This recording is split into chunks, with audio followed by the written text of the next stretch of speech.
The left seems really excited and energized by the defeat of Sarah Palin in a congressional race in Alaska. Sarah Palin, of course, is the former governor, and so it might be expected that she would have a powerful sway in Alaska. Now, the problem with Sarah Palin is that she, in a sense, put that aside and stepped down as the governor of Alaska when she really didn't need to. She seems to have done it just in order to be able to go on the speaking circuit, make some money. And so she vanished from elected political life and is now making a kind of a belated attempt at a return.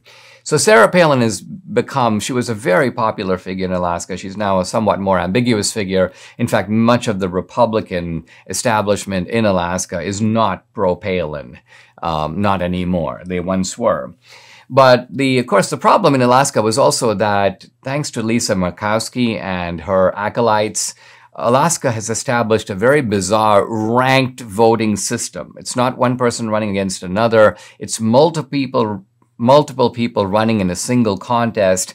And you don't just choose one candidate, you sort of rank them. I want this person first, I want this person second, I want this person third. And it is this ranked voting system that creates a little bit of a different structure than the straightforward, this is the Republican nominee, this is the Democratic nominee. You also had a race in which there were two prominent Republicans. One was Sarah Palin, one was another guy, and they divided the Republican vote in a Republican state, and so the Democrat was able to sort of... Now, the point I'm trying to make here is it's a little unfortunate. Obviously, I was hoping that Sarah Palin, or the other guy, the other Republican, would make it, but we have a Democrat in that seat. But it's worth noting that this is an extremely anomalous result in an anomalous voting structure. So I don't think it tells us anything about what's going to happen in November. At least I hope it doesn't.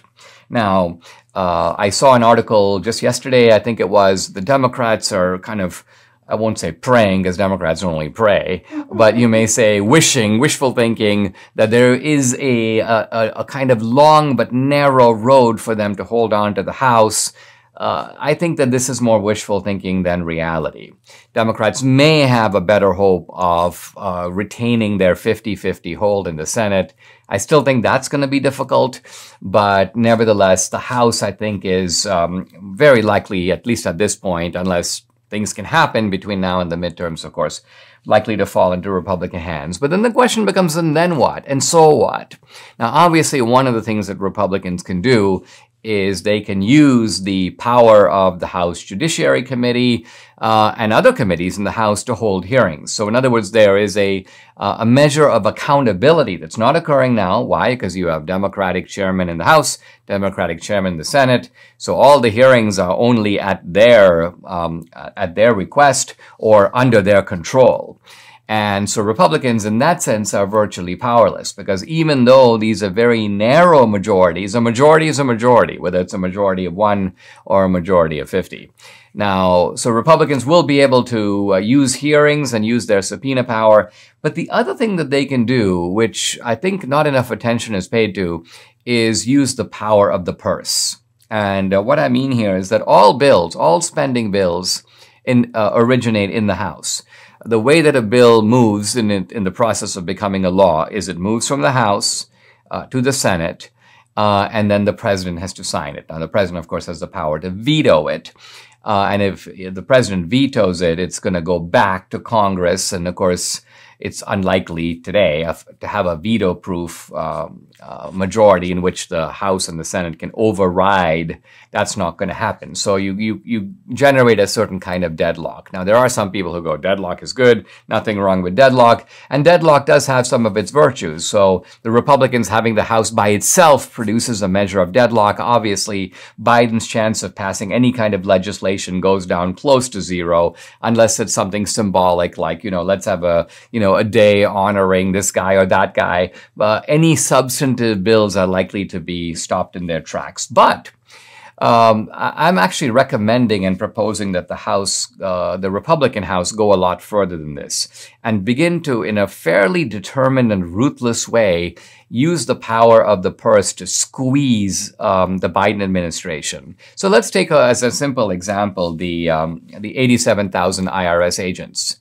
Simply cut the funding of the IRS and don't move on that. Don't budge. Don't be open to negotiation. You basically say, we're not providing the funding, so if they want to hire the agents, they need to find the money some other way. It's not coming from the Congress. It's not coming through congressional allocation.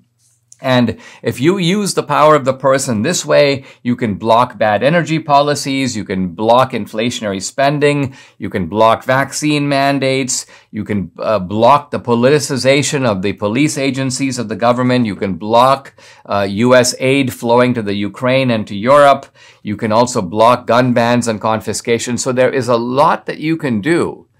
You know, there's the old saying that the golden rule, he who has the gold makes the rules. And the beauty of the Republicans controlling Congress is that they will have the gold and they will have a lot of say in making the rules that go with that.